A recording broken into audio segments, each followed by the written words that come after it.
एक कहावत है, बनाने वाले बन जाते हैं और मिटाने वाले स्वयं मिट जाते हैं।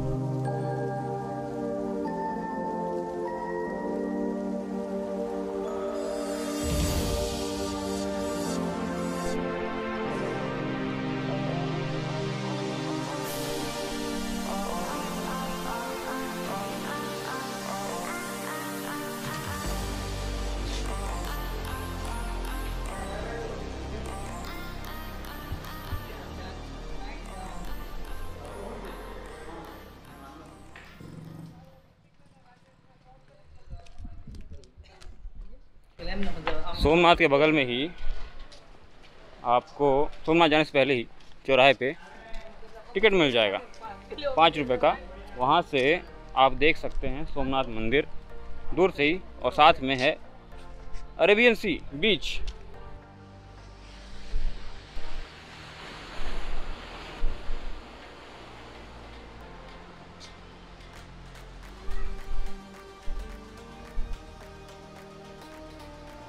एक कहावत है, बनाने वाले बन जाते हैं और मिटाने वाले स्वयं मिट जाते हैं। अरब इन्वेजन भारत में लगभग 730 के समय शुरुआत होता है। शुरुआत में उमैद कैलिफेट लगभग स्पेन से लेके अफ़गानिस्तान तक फैल गया था।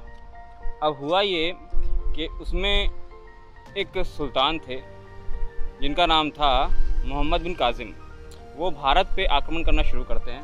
सोचते हैं यहाँ पे इतना धन, इतना सोना, इतनी समृद्धि आखिर कैसे फैली हुई है, क्योंकि उनके जो पुराने इतिहासकार रहा करते थे अरब वर्ल्ड के, वो बताया करते थे, तारीफ़ें किया करते थे गुप्त साम्राज्य की, जहाँ पे उनके साम्राज्य में सोने चांदी के सिक्कों की भरमार रहा करती थी। यहाँ से जब किसी ज़माने में गया होगा सोने चांदी के सिक्के, और वो इतने शुद्ध सोने चांदी के सिक्के, तो तारीफ़ तो बनती थी। तो उसने ये सोचा क्यों ना इसे लूटा जाए, और वहीं से शुरुआत होती है इन्वेडरों की भारत में, खासकर अरब इन्वेडर्स की। क्योंकि इसके पहले अलेक्जेंडर महान ने कोशिश ये की थी कि भारत को जीत लिया जाए और लूट लिया जाए। उस वक्त मौर्य साम्राज्य जस्ट अपने शुरुआती दिनों में था और युद्ध के लिए तैयार हो रहा था, और उनके सामने उससे भी पहले नंद वंश की, धनानंद की सेना तैयार थी। तो उन्हें डाउट हुआ कि भाई कैसे जीतें। ये तो बात रही अलेक्जेंडर की, ग्रीक की। अब जो अरब इन्वेडर्स थे उनकी शुरुआत मोहम्मद बिन कासिम ने कर दी थी। वो सिंध को जीतते हुए पहुंच गया था सौराष्ट्र में, और सौराष्ट्र को जीतने के लिए उसने अपनी सारी सेना, सारी शक्ति, सारा धन लगा दिया था। हुआ ये, कई सारे राजपूतों को बप्पा रावल इकट्ठा करते हैं, जिनमें गुजर प्रतिहार राजा भी रहते हैं, ठीक है। तो उन सब की सेना को लीड करते हैं। दोनों सेनाएं गुजरात के नवसारी में भिड़ती हैं। ये नवसारी वही नवसारी है जहाँ पे डांडी मार्च की समाप्ति होती है। खैर, नवसारी का जब युद्ध होता है तब इसमें मोहम्मद बिन कासिम की हार हो जाती है बप्पा रावल से, और फिर कहते हैं कि बप्पा रावल उन्हें भगाते भगाते तुर्की पहुँचा देते हैं। उससे लगभग 300 वर्ष तक भारत में आक्रमण नहीं होता है। तो सुबुद्दीन की सेना फिर से आक्रमण करना शुरू करती है भारत के छोटे छोटे राज्यों में। उस वक्त हिंदू कुश जो अफ़गानिस्तान के आसपास फैला हुआ है, पर्वत श्रेणियाँ हैं, वहाँ पे वो अधिकार कर लेता है। और आगे चल के उसका बेटा महमूद ऑफ गजनवी या गजनी आप बोल सकते हैं, वो आक्रमण शुरू करता है। और कहते हैं कि सोमनाथ में वो लगभग 1017 से लेकर 1028 से 29 तक लगातार 17 बार सोमनाथ को लूटने के लिए आता है वो, और उसकी सेना आती है। परंतु वही बात है कि उस वक्त शासन और शासक किसका रहता है, ये महत्वपूर्ण होता है। वहीं पे उस वक्त जो है चोल राजवंश साउथ में अपने चरम सीमा पे था। तो उसको ये डर लगी थी कि अगर हम यहाँ के राजा रविवाओं को हराते हैं और साउथ की ओर, दक्षिण की ओर बढ़ते हैं, तो हो सकता है हमारी पराजय हो जाए। लेकिन उसके बीच में एक और दंगा था।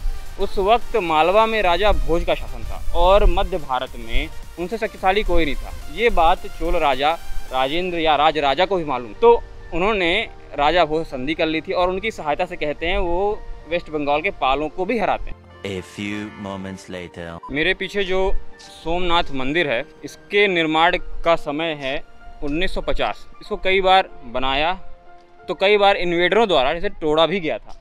तो जो मूल ढांचा है अभी का वो इसके नीचे है और उसे मारू गुर्जरा स्टाइल बोला जाता है। और ये खासकर मध्य भारत में, उत्तर भारत में जो मंदिर निर्माण शैली है, जैसे कि अब नागर हो गया, वेसर हो गया और द्रविड़ मंदिर शैली निर्माण शैली होती है, इसका निर्माण की जिम्मेदारी उस वक्त के हमारे उप प्रधानमंत्री सरदार वल्लभ भाई पटेल जी ने और एच.एम. मुंशी जी ने ली थी। खैर ये विचार जो है 1947-48 की बात है, तब का है। परंतु हुआ ये 1947 की बात है, भारत पे कबायली हमला शुरू हो जाता है। तो उस वक्त भारत कई हिस्सों में बटा भी हुआ था। सरदार वल्लभ भाई पटेल भारत के निर्माण को उन्होंने ज़्यादा प्राथमिकता दी थी, जो कि काफ़ी अच्छी बात है। खैर एच.एम. मुंशी 1950 के बाद और तेज़ हो जाते हैं इस मंदिर को निर्माण करने के लिए, क्योंकि 1950 में हमारे प्रिय महात्मा गांधी जी और हमारे सरदार वल्लभ भाई पटेल जी दोनों का देहावसान हो जाता है। तो एच.एम. मुंशी जी एक तरह से उस वक्त मंत्री थे फार्मर्स के, अगर मैं सही हूँ तो वो प्रयास रत्न हो जाते हैं और एक तरह से 1960 आते आते ये पूरी तरह से बन के तैयार हो जाता है और भारत के लोगों को समर्पित हो जाता है। परंतु 1950 से पहले जब HM. Munshi archaeological survey of India के ऑफिसर्स के साथ यहाँ पे आते हैं तो उनके मन में यही रहता है कि कितना धन लगेगा, क्योंकि उस वक्त भारत फिलहाल विश्व का जो है देखा जाए सबसे गरीब राष्ट्रों में आता है। द्वितीय विश्व युद्ध जस्ट 3-4 साल 5 साल पहले ही ख़त्म हुआ था, बंद हुआ था और भारत उन राष्ट्रों में था जो बहुत गरीब थे। तो इतना सारा धन कैसे आएगा? तो हुआ ये कि वो गांधी जी के पास पहुंचते हैं पटेल जी के साथ और फिर महात्मा गांधी जी ये बोलते हैं कि मंदिर निर्माण धार्मिक और आस्था का विषय है और इसे जनता के धन के द्वारा डोनेशन के रूप में लेना ज़्यादा अच्छा होगा, ना कि स्टेट के पैसा यानी ट्रेजरी से लगा के, यानी भारत सरकार के धन को लगा के। तो सोमनाथ मंदिर ट्रस्ट का निर्माण होता है और फिर तैयार हो जाता है एक लेख के हम अब डोनेशन के थ्रू इस मंदिर का निर्माण कराएंगे। तो ये मंदिर जो है लगभग 1960 के करीब आते आते कंप्लीट हो जाता है और भारत को समर्पित हो जाता है। मैं यहाँ से गुज़र रहा था, सोमनाथ मंदिर जस्ट मेरे पीछे आपको शायद दिख रहा होगा छोटा सा। तो ये वो रास्ता है सोमनाथ मंदिर के लिए, आप पैदल बीच में जा सकते हैं। ये अंदर जाने के लिए नहीं है, सिर्फ बीच में जाने के लिए। यहाँ पे बीच अरेबियन सी वाला। और ये हैं बोल्डर महाशय। इस तरह के बोल्डर आपको ज़्यादातर बीच में जहाँ पे बड़ी बड़ी लहरें आती हैं, जो मैंने आपको भी दिखाया, तो अक्सर होते हैं, ताकि पानी का जो बहाव होगा तेज़ से आ रहा पानी तो उनसे टकरा के धीमा हो जाए। तो ये मट्टी के कटाव को भी रोकता है और वहाँ से लहर जो आती है पानी की समुद्र से, तो आपकी सुरक्षा भी करता है। तो ये ज़रूरी है, इसलिए अब आप इसे सोमनाथ मंदिर के आसपास सब जगह पाएंगे। ये चारों तरफ फैला हुआ है और यहाँ पे कुछ ग्राफिटी भी की ताकि लोगों को पसंद आए, ठीक है।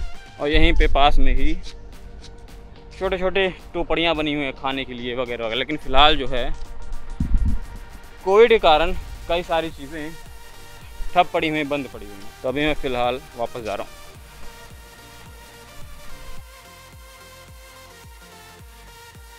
मैं सोमनाथ में लगभग 2 दिन रुका और फ़िलहाल मैं रेलवे स्टेशन सोमनाथ के सामने हूँ और मेरी ट्रेन जो है सोमनाथ से जूनागढ़ जाएगी। मैं जूनागढ़ में उतर जाऊँगा।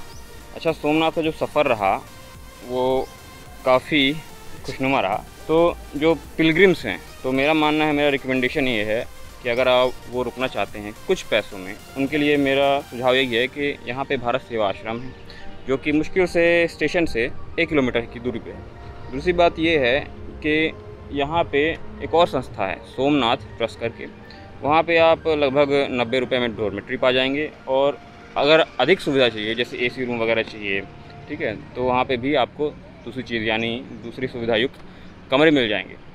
दूसरी चीज़ ये है कि अगर आपको भोजन करना है तो यहाँ पे सोमनाथ ट्रस्ट चलता है। यहाँ पे लीलाबेन पटेल भवन है, तो वहाँ पे आपको भोजन मिल जाएगा।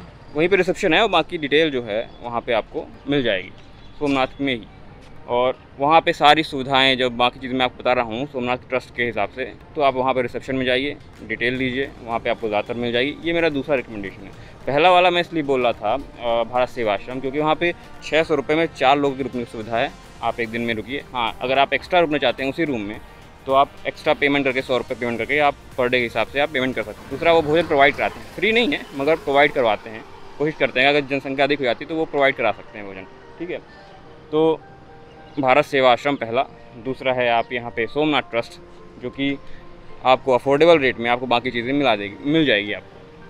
तीसरी बात ये है कि अगर आप यहाँ पे टूर करना चाहते हैं, हर जगह जाना चाहते हैं, सोमनाथ में सिर्फ 12 ज्योतिर्लिंग में से एक सोमनाथ जी हैं, तो उनके अलावा भी बाकी चीज़ें हैं, जैसे कि कृष्ण भगवान को जरा नाम के एक शिकारी ने मारा था, ठीक है, तो वो स्थान कौन सा है, कहाँ पे वो घायल हुए थे श्री कृष्ण, और कहाँ पे उनकी मृत्यु हुई थी श्री कृष्ण की, बलराम की गुफाएँ हो गई, और त्रिवेणी घाट हो गया। तो इन सारी चीज़ों को मिला के 10 से 15 साइट्स हैं, और उन साइट्स सीन के लिए सबसे अच्छी चीज़ है कि आप यहाँ पे सोमनाथ बस ट्रस्ट की बस ले लें। वो सिर्फ 30 रुपये में पड़ती है। तो उस 30 रुपये में, हाँ, लेकिन समय निर्धारित है सुबह के 8 बजे और शाम के 3 बजे। तो ये 2 टाइमिंग है। अगर जनसंख्या अधिक हो जाती है, संख्या अधिक हो जाती है, तो वो और भी बसें प्रोवाइड कराते हैं। ज़रूरी नहीं है कि आप जो हैं सिर्फ आपकी एक बस भर गई है तो दूसरी बस मिलेगी, नहीं, ऐसा नहीं है। अगर बस भर गई है तो दूसरी बस भी वहाँ पे अवेलेबल है, वो दूसरी बस लेके भी आएंगे और आपको घुमाएंगे। तो 3 चीज़ आपके यहाँ पे मेन आपको चाहिए होता है, अच्छा खाना, अच्छा रहना और अच्छा घूमना। तो तीनों चीज़ आप अफोर्डेबल रेट में यहाँ पे पा सकते हैं। तो अगली बार जब आते हैं यहाँ पे तो ये चीज़ें ट्राई ज़रूर करिएगा, बाकी आपकी इच्छा। खैर, होप ये टूर आपको थोड़ा बहुत नॉलेज देगा, हेल्पफुल रहेगा। तो मिलते हैं नेक्स्ट विज़िट में, तब तक अपना और अपने परिवार का ख्याल रखें। जय हिंद, जय भारत।